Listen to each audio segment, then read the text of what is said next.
kulan ay maanta wada yeesheen xisbiyada siyaasadda Somaliland iyo guddiga doorashooyinka warbaahintii dibadda ka joogtay waxa lagu sheegay in lagu guuleystay diiwaangelinta codbixiyayaasha doorashooyinka Somaliland oo bishii 6 ee sanadkan loo qabtay hab tijaabo ah.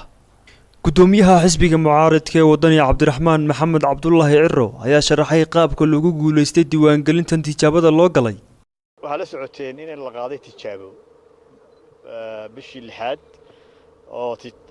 tijaabadaasna waa lagu guuleystay sida warbixinta hadda commissionka nagu siiyay almost 100% baa lagu guuleystay processka intii ka harsanayd ayuunba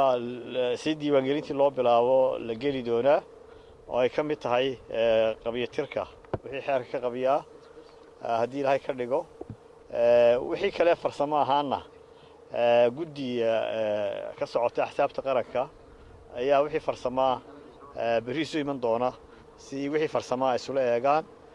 marka waxaan kalsooni buuxa ku qabnaa oo nasiiyo commissionku in diiwaangelintii processkeedina meel fiican marayo ay bilaabi doonto waqtigii arrimaha farsamadu markay dhamaan. gudoomiyaha xisbiga Wiciid Faysal Cali Waraabe iyo Jaamac Ismaaciil Ciga Jaamac Shabeel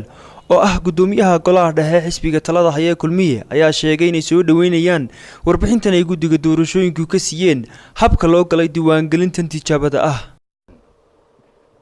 aad iyo aad baan ugu faraxsanahay yani dadaalkii muujiyeen commissionku xaqii technical ahaan wixii iyaga ay qaabilsanaayeen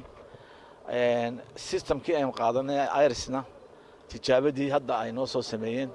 99% waxa weeye accurate aad iyo aad buu fiican yahay waa system lagu dhiirin karo oo lagu hawlgeli karo ayay noo noqotay insha Allah taala marka waanu aad iyo aad baan u bogaadinaa shaqo fiican ay qabteen warbixin diilale oo rajale ayay dhisiyeen kubshiku hawsha qabteen waxaan u aragnay inay meel wanaagsan marayso. diiwaangelintan ayaa bishii 6 ee sanadkan tijaab ahaan looga qabtay qaybo ka mid ah magaalada Hargeysa iyo degmada Baki oo ka tirsan gobolka Awdal. Khalid Xabsi, Kalsan TV, Hargeysa.